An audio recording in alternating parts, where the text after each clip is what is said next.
Hello, everybody, uh, to For All Mankind Season 4, Episode 3 review.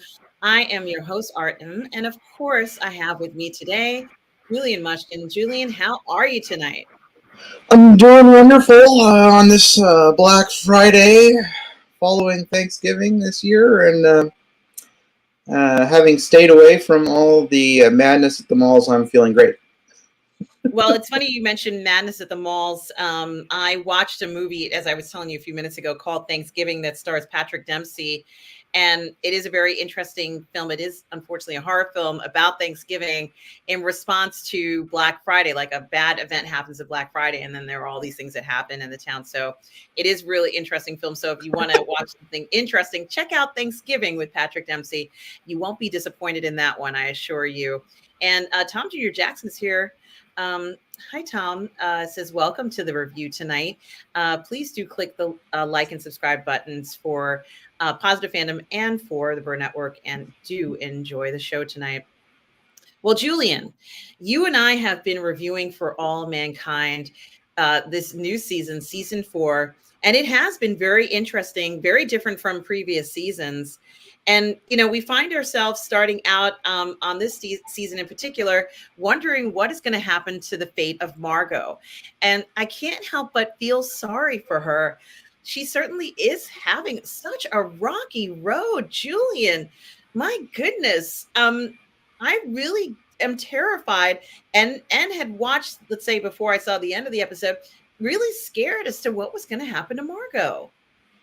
Yeah, she was in a precarious position, finding herself involved in a police crackdown of the news vendors in wherever it is that she's living.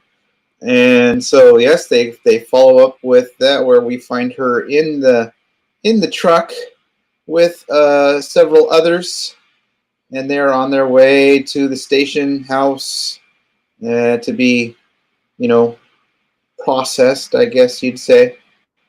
And we get to a point where she is in a cell, chained to a table, and somebody comes in, an officer comes in to question her, and they find the card that, of course, they realize that she is not Russian, and so they talk to her in English, and she's covering that she's Canadian, she says.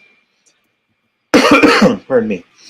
And they find the card that was given to her in the previous episode that has the number on the back, where she's told to call that number, and she shouldn't be making waves by, trying to bowl her way into the Roscosmos command center, there at Star City. So we find out that number is a KGB number, which is very, very interesting. Yeah, it is really surprising because, Margo, at this point in the game, after so much time, you can't help but have a lot of sympathy for her now, because she's been kept out of the loop on purpose.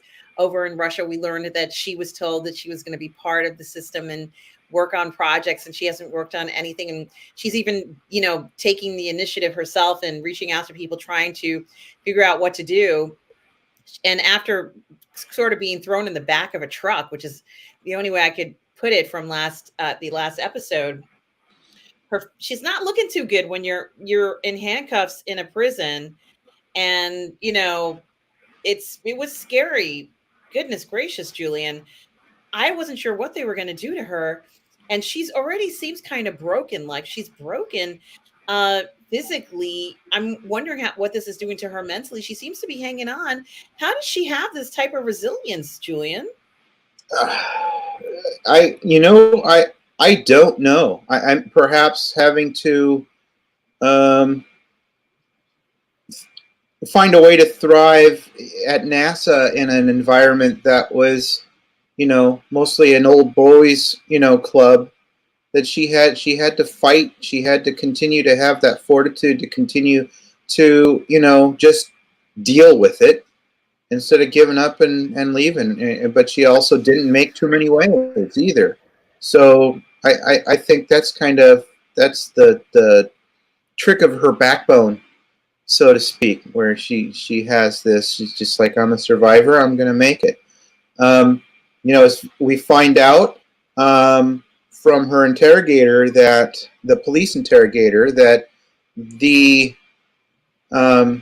police are, or I can't remember who we find out from, but we find out that the police are backing the member of the Presidium, I guess, the that is going up against Gorbachev. It's trying to get them to that is starting the coup. So she's like, I don't know what's going on, and then of course, when they find this card that has this Kremlin number, and the Kremlin is involved with, or not the Kremlin, the KGB rather, that has them wondering why she has this number, and tell us who it was who gave it to you. And of course she doesn't know who gave it to her. And she's just as in the dark as everybody. And then we hear shooting out in the jail, and he goes off to see what's going on and leaves her there. And geez, we're like, uh-oh. Sounds like somebody's come to try and take the police station. So that was crazy also. Oh my gosh. I mean, yeah. I'm keeping track of it, but I'm sure Margo is like out of her mind with, this is probably it for me. Like, they're never going to see me again. No one's ever going to see me again. And it really was, maybe one of her lowest points. And, I think I just wouldn't even been able to function, but she's carrying on. And, it's like, no matter what they're throwing at her, she's keeping it together. And, finally, I wasn't sure whether she was going to be in there for like a bunch of years, but she gets, she's taken out of this horrible prison back into another, car or truck or whatever. And yeah, even before that, though, I mean, she's left there for quite some time. An army officer comes in, or looks like an army officer, and handcuffs her, and then hangs her up higher, putting with her hands above her head, and kind of yanks her up so she can't support her, her weight. That's just terrible on the arms. And starts asking her about the lady again, because the KGB number is the counter intelligence ops number. And apparently these guys who came and raided the police station are supporters army. He says they're the army, and they've come and they're going to get back control for Gorbachev. And they bring in that police officer who was interrogating her. He looks like he's been beaten up pretty good, and they start asking him questions, and then he answers questions, and then they shoot him, and they kill him right in front of her. So she's like, my God, can I trust anybody? I don't know who to, and they just keep on asking her, who was it, the person who gave you this card? Who was the person who gave you the card? And then finally, yes, then another guy comes in, they talk, and then they take her, and then they put the burlap sack over her head. She has no idea what's going on. I don't know if that's so people couldn't identify her so much as, her seeing where she's going. But of course, it doesn't make one feel very good about their prospects. They take her in the truck. Who knows where she's going? I wondered if they were going to execute her, but I thought it was a lot. It was going through a lot. It was very interesting. Yes, we find out, and they take her to this truck, and she gets out, and there is the woman who she had talked to, who happens to be the new director of Roscosmos. Now, was she the woman who was on the bench with her that day? You know what? I can't remember, but she did seem to recognize her, didn't she? Yeah. Margo recognized her. So, I Oh, mean, I'd have to go back to that episode to see if it was her or not. Or I suppose we could look it up in the cast, notes to see. I'll hit up IMDb, but I think it was very interesting that it seems that their side won, that or that they kind of made a deal with Gorbachev to retire in order for them to get control of Roscosmos and whatever else that they are doing. So, not sure exactly why they needed to take control of Roscosmos the way they're doing so, and I don't know what that's going to have in store for everything on Mars going forward. That could make things a little difficult. They had achieved what seemed like a very very good that detente, the glasnost that Gorbachev had started and wanted, and that was moving along very nicely. So with these yeah. hardliners back in control, I don't know what that spells for Mars. It really feels like things are so up in the air. And even though she's at the building, it doesn't feel as celebratory as it could have been, by her getting to the building and knowing she's going to be working there. Everything does feel very much up in the air. And it's not a secure feeling at all. I don't know how long there's going to be this regime. There's a lot to consider, um, thinking about it, so that's something that I think is very interesting. She's going in the building with this woman, and this woman seems quite happy to have her. But I think you and I both know, and probably everybody watching this, it's going to be a very different situation when she joins this team. There's a lot of different social, stuff that goes on with this group. This group that's going to be different, than in the United States, and I think she's going to have to try and navigate that. She may have difficulty doing that. So let's see what happens, what they want her to do. Gee, what if they want to make her the face of the Russian space program? Well, this lady, she is the head of the Russian space program, so she wants Margo to be working for her. So I also wonder if somehow Grigori, the guy that she had been helping, all along, I wonder if he'll show up again, as part of this new regime. I don't know. Yeah, So, absolutely. And certainly Grigori doesn't want it to come out that, she was kind of working with him for the Russians. Like, it's bad for both of them for anyone to know. And this lady knows that both of them were doing that. So I think that that's kind of a secret that neither party wants anyone to know about. And it could be difficult for Margo, if that information were to come out. They started the investigation, but I don't know how far it went. Maybe when she disappeared, they just assumed she died. yeah, yeah. It's something to think about now that she's back in the picture. Would the investigation open up again? Would they continue to find out exactly what is going on? So, but it is very interesting to see this scenario play out. This lady seems very happy that she's now back in power, because she implied that she was not, right, Julian? She was kept away from the program, just like Margo was. Well, yeah. That, I guess that was the implication, was that part of the deal was her gaining control of Roscosmos. So um, that would imply that she wasn't before.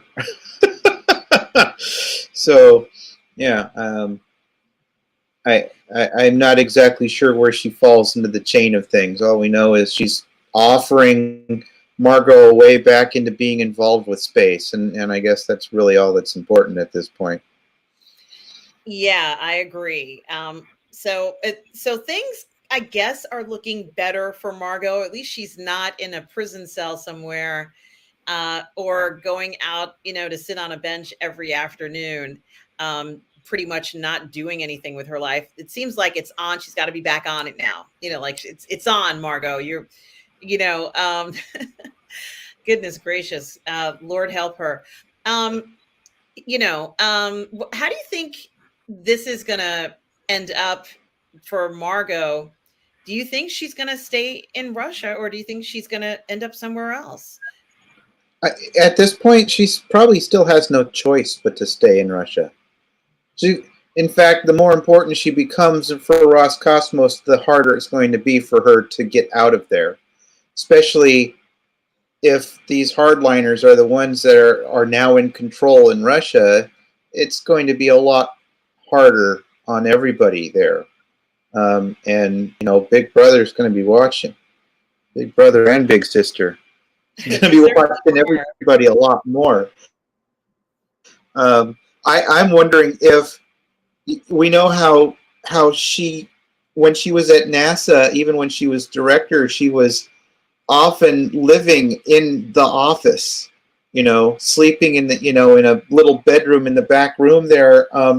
I wonder if she's going to, find herself spending most of her time living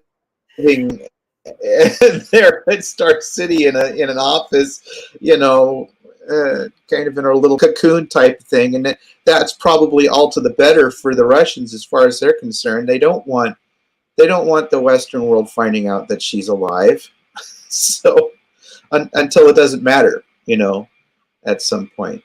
It seems to me right now that her usefulness is kind. I mean, that was what they were telling her earlier when she made her way up there. They were telling her, you're not of any use to us anymore.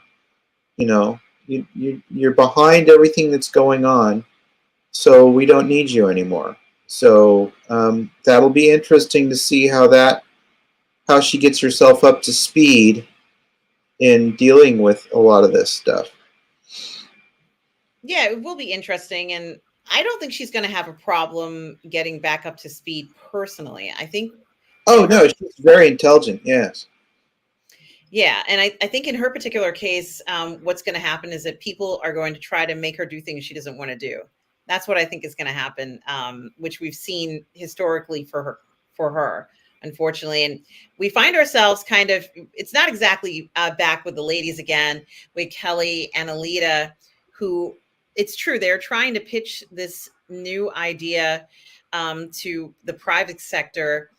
And we're introduced back to Dev. I didn't have a picture of him, but who's down in the dumps. Dev is down in the dumps, Julian. He's like just wasting away, sitting down, eating snacks, and as they said, and watching his money, just increase in value. And, he's so unsatisfied. He's so, broken. He's so unmotivated. He's sitting there, literally like, just wasting away all this talent and motivation. And then Alita and Kelly knock on his door, throw this idea at him and challenge him. I knew, I think we all knew that he was going to bite at the idea. What I didn't know is this coup, or not really coup, but restructuring of Helios would happen. Were you surprised by that, Julian? Yeah, because I wasn't thinking of it in that. I was not exactly sure how he had, what his status with Helios was. And so that was cool. It was very interesting to see, what's the guy that Alita, had that friendship with at NASA? I can't remember his first name. I don't remember his name either, but I know who you're talking about. Yeah. He's a fantastic character. I have a picture of him. Yeah. Excuse me, the guy who had the accident, if you will. Yeah.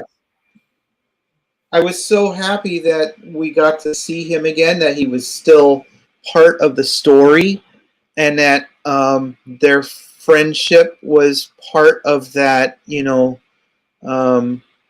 story, overall, where they, were able to reconnect with each other, and that they're able to convince him to sign over the use of his stocks also, so that they could garner the majority shares of the stocks. and a little boardroom coup there that takes place was very interesting. It really was. And they needed to have the majority, or at least a good percentage of the stocks to Helios in order to do this. And I do know that businesses work like that. I just was not expecting. Oh, here it is. I did have the picture. I just didn't know that he owned that much, and it shouldn't have been a surprise that he did. But I didn't realize that they had more cards to play, and certainly, he said he doesn't want to have anything to do with the actual takeover. He's just going to give them the shares. They can go do whatever they want to do, but he doesn't want to have anything to do with it. He's collecting Robbie the robot, Julian. He's a collector. He's enjoying his collection. He's making YouTube videos just like this, saying, "Well, here's my Robbie the robot collection, and it's the original from the." That's what he's doing. He's doing YouTube. He's got his own collector show. He's too busy for this whole space thing right now. So it is kind of fun to look at that, because she talks about his collection. And I'm so glad that they finally are acknowledging collectors, or not that they were ignoring us, but it certainly is an important part of so many of our lives to have those special pieces. And certainly this guy is no different. Julian, what did you think about that when they made a point of pointing out his fantastic collection? Oh yeah, it's wonderful. When we first see inside his home in the previous seasons, we see that he is one of us. He collects all this stuff. He has this fascination for the old, sci-fi shows, just like us, Space 1999, UFO, all that kind of stuff. And the fact that Alita, she is one of us too, that she knows about these things. She's like, it just is, she loves this stuff just as much as him, but she doesn't let it overwhelm her, with collecting and things. But yes, it was cool to see that he was still around, that he was still, because I couldn't remember what had happened to him. Oh, and Jim Watari's telling us his name is Bill. Thank you so much, Bill. Jim. Yeah, Bill. We appreciate it, Jim. Thank you. I would have been surprised if I'd seen some detox, like a detox shelf. Yeah. Yeah, but I love that there's so many boxes of stuff and kits that haven't even been made yet laying around. And I bet Rob was like going, "That's my place." Oh.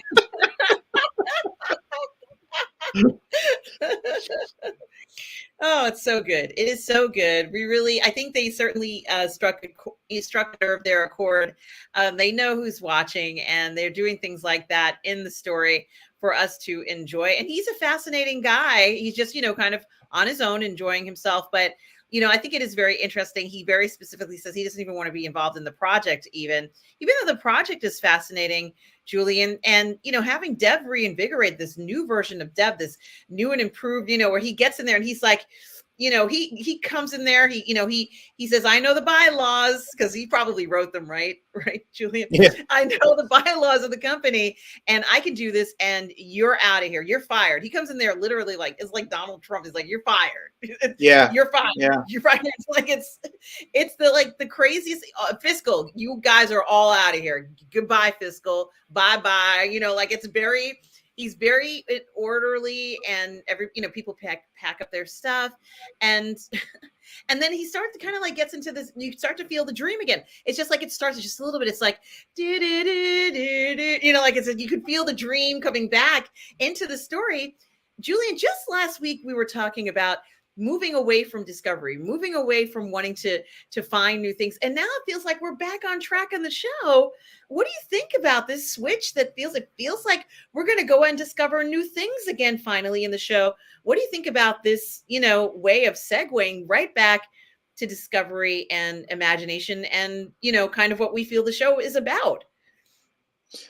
Well, it's exciting that we are going to delve back into that Kelly is going to get the chance. I mean, I have no doubt that Kelly is going to be part of that team going back to Mars to head up this investigation using those robots.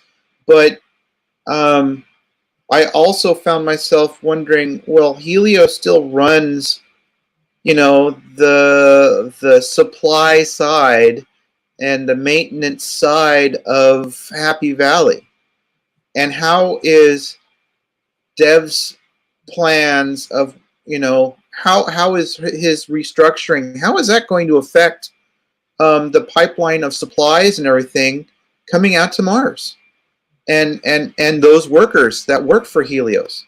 I mean, if they don't have any idea what's going on, how bad the situation is for their workers out there, then they could be finding themselves when their mission to Mars could be colliding with some sort of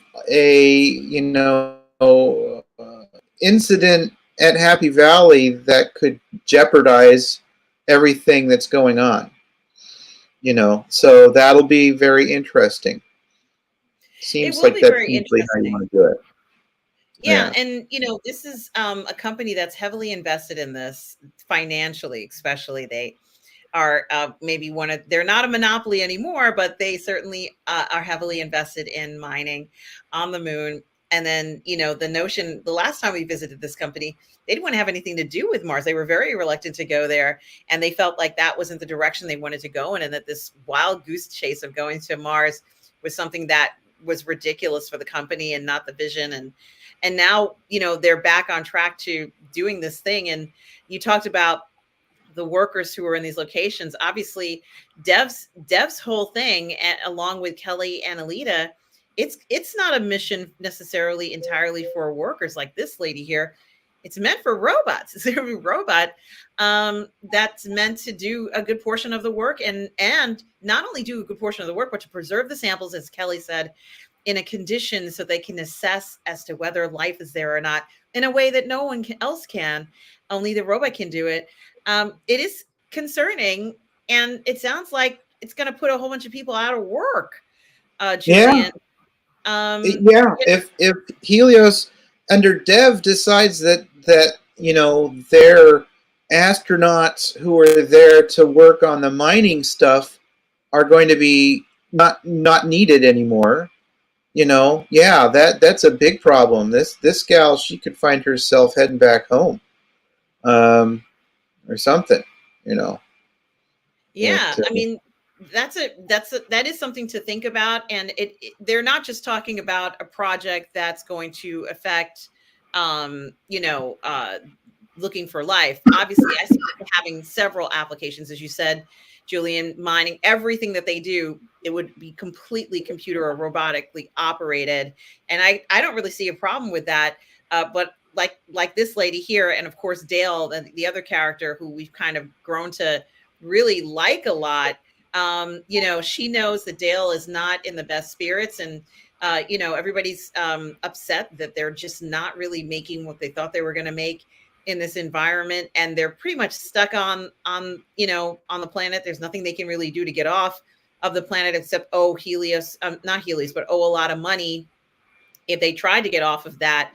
Out of Happy Valley, let's say before their 2-year contract is up. And it's like, what do you do? And ironically, she decides, we learned about this sort of underground or, hidden place on the station and somewhere in the lower levels, no doubt. And, Dale has been doing a great job while he's there, but he kind of does something that jeopardizes it all, Julian. He's working with the man who's running the place, and it looks good. Everything seems to be going good. He's making cash. He's making off the books money, no taxes. And people are like, he's like, I want you to try and find out what everybody knows. He's hustling. He's working the station. He's got full access to the station to go anywhere because he does HVAC. So he's going everywhere. He's like combing the whole place. Then one day something bad happens. He thinks he's helping out, and he breaks the still that makes the alcohol for everybody. And now all of a sudden it's like, no alcohol. This is a dangerous situation. There could be a revolt down there, Julian. Yeah. And he goes into, more or less goes to the forbidden zone, the North Koreans' habitat, or let's say pod area. He steals what he needs to steal. And this guy, Lee, who is the first man on Mars, right, Julian? Yes, yes.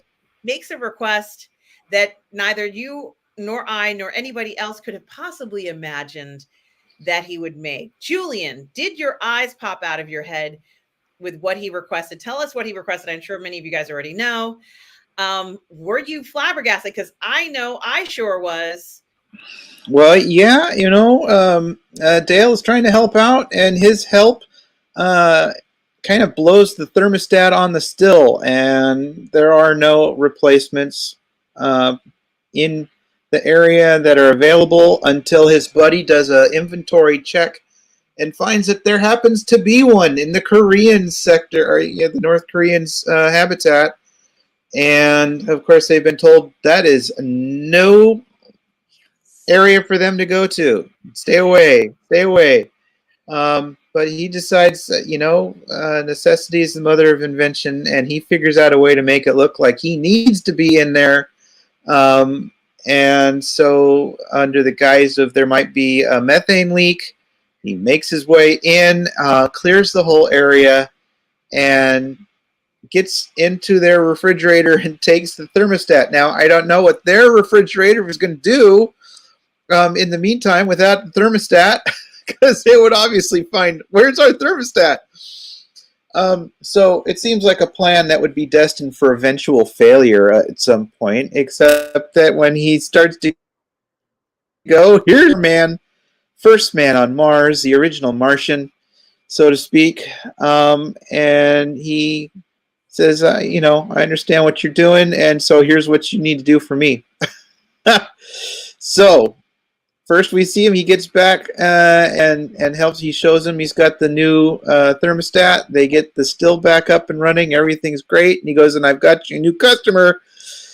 And he comes in and he pulls out a picture and says, this is what I need from you. And it's a picture of his wife. And he says, I need you to bring her here. Wow.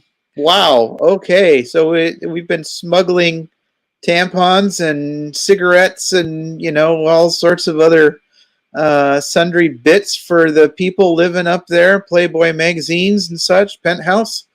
Now we're smuggling a person. Yeah, this is definitely something I could not see. And then I started thinking that maybe he hasn't seen her for years, Julian. Maybe he hasn't seen her since that first day he joined the freaking program. Oh my gosh.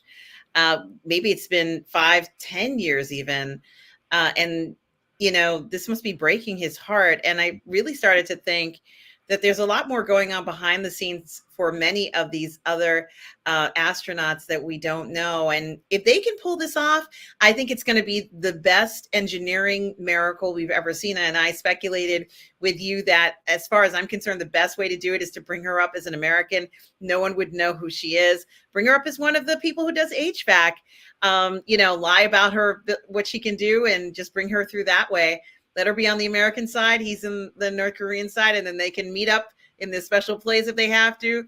No one would have to know the truth. I don't know. I'm just, look, that's how I would do it. Julian, how would you do it? How would you do this? Well, I'm going to pull this up. First, they got to get her out of North Korea. And that's a big task. Then they got to figure out, yes, how are they going to create this new identity for her, and how are they going to, pull it off by getting her out there? I mean, so you would think, there's an awful lot of training that has to go in, even for these guys from Helios who are, right now just doing maintenance on the base and everything, but he was trained to be going out and mining. So being trained to be able to go out in the vacuum of space, or, into a hostile environment like the atmosphere on Mars, that's an awful lot of work that has to go. And we're still not at a point, I don't think, where you can just send anybody out on a thing like this. And so I don't know if they can so easily disguise the fact that, his wife, who probably won't have no knowledge of any of this stuff, would be able to pass as another member of, of say the Helios work crew or something. So I I'll be fascinated to see how they're going to do that and see if it kind of like works for the story.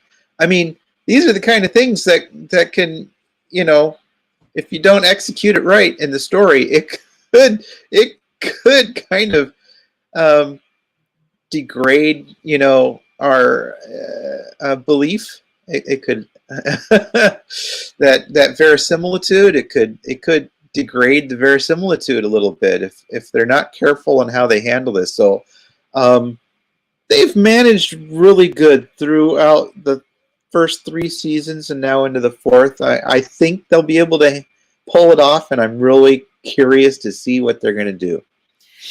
I'm really curious too. And like I said, that's how I would do it personally. You know, she does, as you said, has to get out of her country somehow. Um, and you know, only God knows how they're going to do that, but it's something to think about. This is logistically um something out of some kind of crazy caper, you know, like well, how are we going to do that? Well, the first thing we have to do is, you know, and you can hear the music in the background and maybe the Mission Impossible music in the background and all sorts of espionage style, you know, things going on.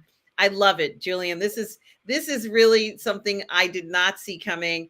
But now that it's here, now that I know that this is possibly going to happen, and everybody's just kind of like, and the fact that he knew he was up to something in the quarters, you know, like in the North Korean quarters. I loved that he knew that Lee knew Dale was, you know, not being truthful. I really love that, and certainly he knows he can trust him. I really want this to work for him. I've actually, this is one things I want to happen the most on the show. I was not expecting to want this. Well, How did they manage to bring us onto Lee's side like this, Julian? you know, I'm really, I found myself wondering, you know, because he had that watchdog with him when we first meet him on the station here, and he's not, you know, he can't even really talk to Danielle that much. How he managed to get to this area without being, you know, without a watcher, I'm curious about that. You know, what does that say about what's going on with the North Koreans?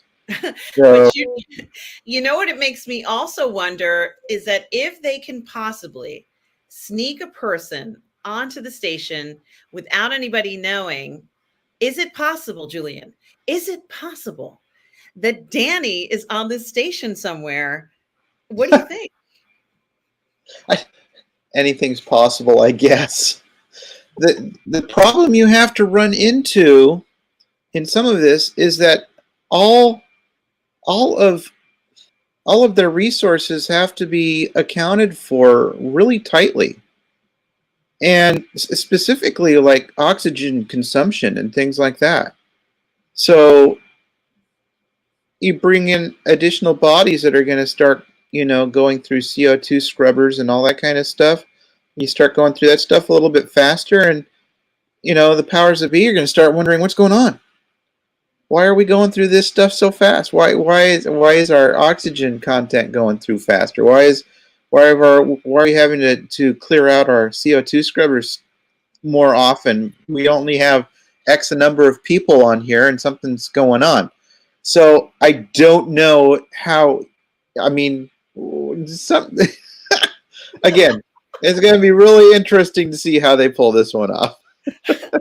It's going to be remarkable. And I think we're going to, like I said, maybe this will help us solve the mystery of what exactly happened to Danny. Is he still up there?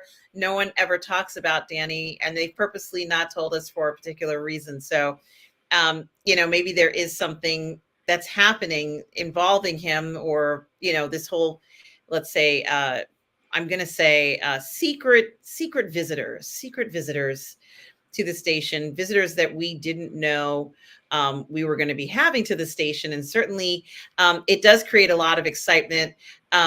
Just in general, Julian, I was not expecting this by a long shot. And I'm really excited as to how this is going to go down, because this is going to show just the ingenuity, I think, what's going on here, of what's possible, I think, on the show and what they can do. And I think these guys can do anything. I really do believe that. I believe they can do anything on the station if they put their minds to it. And we're going to see the limits of that. I think we're going to see the limits of it in a way that none of us could have expected. This is the last thing that I thought I was going to see on the station. Now, something else that we are also seeing is Ed having a conversation with another astronaut that I was not surprised that he had, because we've seen Ed injecting himself with steroids or something like that while he's been in the program, and he wants to stay fit and tight and ready to go in this. But we know that he is feeling let's say aches and pains and things of that nature. So it's not a surprise that he finds that he's going to go ahead and confide in this other astronaut and let them know that he has he's got a dispensary on the he's got a dispensary. We have a dispensary. Julian, there's got to be an EDM place on this place. Okay, there's got to be an EDM place on here. Happy Valley is called Happy Valley for more than one reason. And I know it's in there. They're gonna press one door, and it's just gonna be full EDM, and you're gonna find me in there. No, but the point is, I just am so fascinated by how we're seeing so much of this, very, very local, local cultural things going on in Happy Valley. There's a lot going on that we don't know about, very underlying things, and you really do have to either be close friends with somebody or be able to keep a secret, so Helios or whomever owns which percentage of what doesn't know what's going on. So maybe there is something to knowing some of this code, knowing a friend in HVAC, knowing somebody who does who keeps the records of what's there. It's like we have 25, but there's only 24. Wink, wink. You can't use that when it's on repair. It's constantly on repair. Like they rotate the repair. There may be a lot of situations like this on the station, and apparently there is enough room to grow a harvest. I thought he was going to give her a gummy for some reason. This one's very old school, right, Julian? This is very old school. There's no gummies or anything like that. This is more just pure weed in its purest form. And he goes, hey, yeah, the address is 420 Happy Valley. Thanks, Darth Plato. It is 420. Who knew? But one of my major concerns is Ed is shaking and it is affecting his work. Julian, I'm worried about him. Yeah, I am too. We see him in a training, docking training mission with her as his co-pilot, and he's having trouble keeping his hands from shaking when they're trying to align for the dock up. So he definitely makes it look like he's giving her the chance to do the job, which he does.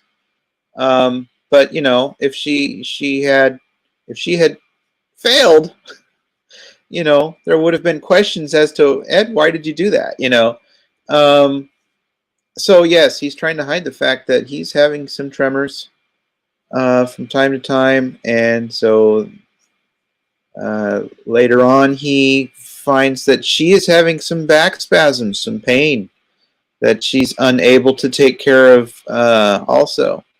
So yeah. So he says, "Come meet me, in the greenhouse," and she's like, "Why?" And he's like, "Because I asked you to." And I love it. I love it so much. It's so good. It is so good because they both know it's more than just kind of like we're hanging out and isn't this fun? Were you surprised that he had a stash growing? No. I knew there was going to be something going on. I actually found myself thinking he was going to give her a hypo and say, "This is what I've been using," or but that's what I thought too. Yeah, but this has obviously gone a little bit further than that. His age is really starting to creep up with him. Not to mention, the degradation of his body through all the time that he's been in space. Is it hypertrophy or trophy or something? Yeah. Who knows how long it's been since he's actually felt real gravity under his feet. So that's probably not helping. So yeah, she comes in and they talk, and she talks about her. Was it her father or grandfather? I can't remember. She's worried because of this thing going on, the revolution, the coup. And she hasn't heard, so she doesn't know how he is. Um, it's interesting to me. It seemed like there was some um, attraction going on there, It and is Ed. It is Ed. So yeah, there's got to be some attraction. I thought something was. I thought they were going to connect somehow, other than yeah, yeah. over Ben. I didn't think it was going to be over Ben Gay. Let's put it that way. Yes. Well, yeah, when she starts, because she does, he opens up to her once he shows her his stash and why. She asks why. And he says, here, look, and shows that his hand is shaking. Um, and that he uses it to help kind of control the tremors. But of course, he's like anything else, you got to be clean, 8 hours before any, mission. But of course, you know, that's that's the rub. That's the problem. If an emergency happens, the emergency doesn't care if it's 8 hours or since the last use. The emergency happens when the emergency happens, and so you know that's part of the problem is we're getting too comfortable. We're all getting too. Everybody there is getting too comfortable. Hmm. Where you have a bar and people getting drunk on a constant basis, semi-constant. Who knows, if And they they're are not just taking. drinking regular alcohol. This is like 100 proof, right? Well, yeah, who knows? But yeah, it's a still, and with along with that are the dangers that if you've done something wrong, it could lead to potential blindness, maybe even death. So, you have to really trust the person who's doing it. I mean, so far it seems that they've worked it out, that it's working right. But still, still, um, they're getting too comfortable, and that worries me Mhm. because all of these things are kind of setting up for an issue that could come to a head. It's all these things that end up building these perfect storms of this thing goes wrong and this thing goes wrong, and the people that you need to take care of it go wrong because of one thing or the other. So Well, I'm guessing that this robot they build is going to attack somebody. That's my first guess. you know what? I don't see that happening. I don't think so. I, in fact, it might even actually save somebody. Well, it might do both. But we see a lot of machine malfunctions. We've seen machine malfunctions happen in this show, and they have to respond to that. And I think that's one thing that could happen. But now Ed is guilty of what Danny is guilty of, hiding that he has a problem on the station, and possibly putting people at risk. So does Danny know, does Danielle Poole know that Ed is having this problem? Do you think she knows? Do you think in her gut, Julian, do you think Danielle knows? No, I don't think so. I think that she is busy enough with all the other stuff that's going on at the station that she's just trying to make sure that the station's working. And he's been out there. It has been working, until the mission that went wrong with the asteroid capture. Everything seemed to be working a-okay, So um, I think she's trusting that Ed is being professional, but I mean, she's she's going to get wind of something, and the shit's going to hit the fan, and she will find out whether it's before whatever occurs or in the midst of or something like that. I don't know, but I'm sure it'll. you know, I could see if Kelly ends up out there with her mission, something's going to happen that endangers her, and Ed's going to have to save her, and either his condition will crop up that he won't be able to save her, or he'll end up giving his life to save her. Well, something inside of me wants her to find some horrible parasitic organism, but I don't think they're going to do that in this show. Zombies! Something, that, I don't know. But, let's say hypothetically they do discover life, which would be quite a discovery. How would that be handled?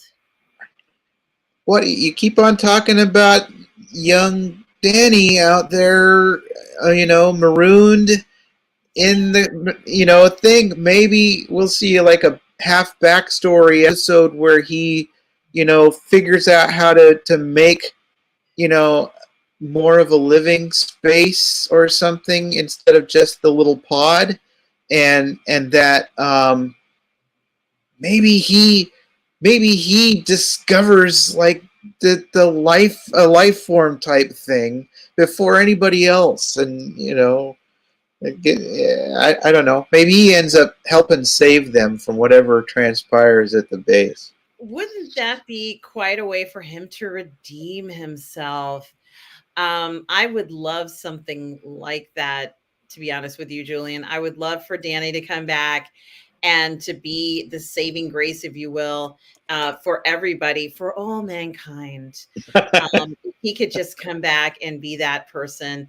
I would just be so pleased as Punch. I really do actually like this actor a lot too. So I have an ulterior motive, but I think it would be very interesting if he could do that. Not that his parents did anything wrong, but they had this spectacular way of saving everybody. And, it would be interesting if I would, it is kind of sad, but it would be interesting if that could happen. So, of course, yeah, I do want Danny to come back. So I admit that. But Tom Jr. Jackson has an interesting question. Tom says, I would like to know what kind of budget that they use for the special effects in the show. Julian, do we know? I don't know nothing about this. I know nothing of it either. I haven't looked into it. Well, if anybody in the chat knows, please let us know so Tom can get the answer to his question. I would say it's probably at least a quarter of the budget. Yeah. I really haven't studied, what goes into making these shows. I do know that with Mike and Denise Okuda involved with a lot of the they're doing consultant work on this show, and helping with design, and I wouldn't be surprised if they've brought in people that they've worked with, like on other shows like Star Trek and things like that, to be involved with this. And these are people who have been in the industry for so long, and they know how to do things on a budget. They did. So I'm sure that For All Mankind is being produced very efficiently in this day and age of spending, tons and tons on some of these shows. The money that Paramount has, thrown at current Star Trek for what good it's done, but when they could have been spending it on other things like better stories and stuff like that. But anyway, I think that we would not be surprised to find that For All Mankind is being run very efficiently in the production side.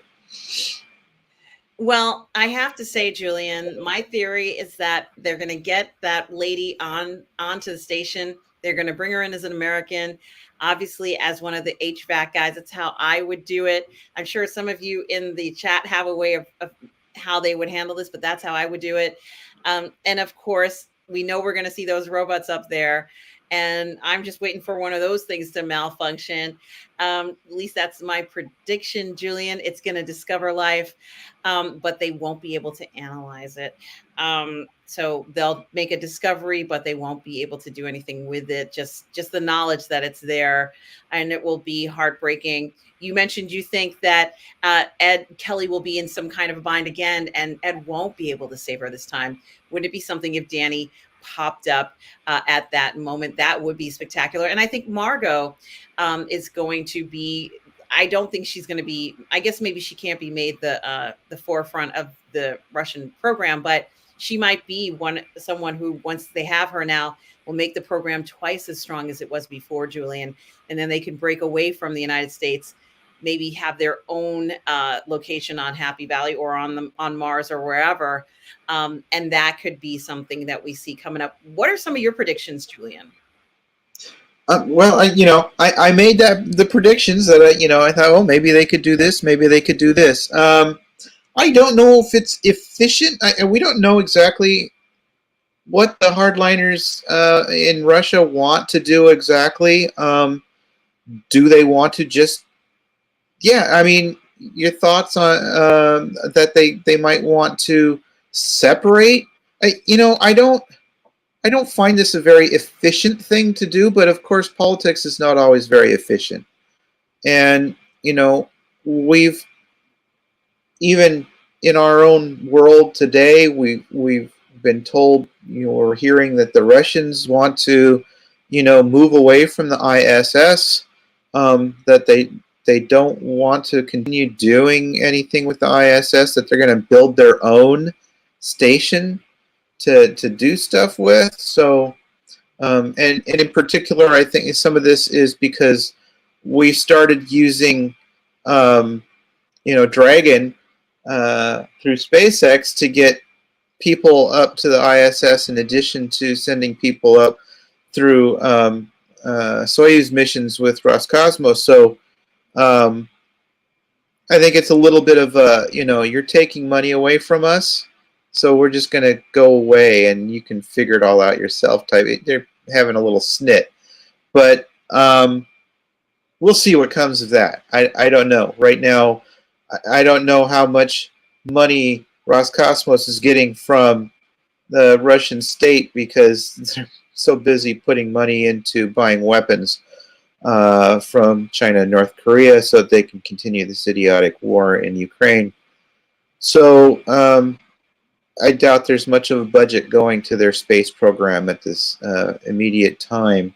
But as for what they would be doing in the show, it just seems to me that it would be silly for Russia to suddenly, pack up and go, we're not going to work with you guys anymore. But, in the name of Soviet solidarity and, independence from the capitalist, decadent West, I'm sure that that's what they need to do, so that they can move themselves for this filthy influence of the Western world.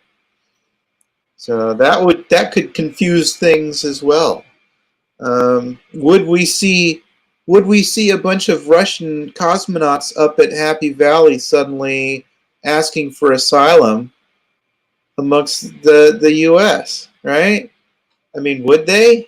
Or could they? Because there would be the fear that, their families are basically hostage. If they were to do something like that, they might never see their families again. So it's all really messed up. It is, Julian, and I can't get enough of it. I can't wait for the next episode. And I certainly am enjoying this series. And I'm so glad it's back onto the exploration and discovery feel. At least that's how it seems to me. Dev is back and stronger than ever. We're seeing, people coming back. Margo presumably is back. Hopefully things will work out for them and for Helios, this new version of Helios going forward. So there is that. And any last thoughts on the episode, Julian? Not on the episode, but I had an idea for the plot, how this could go.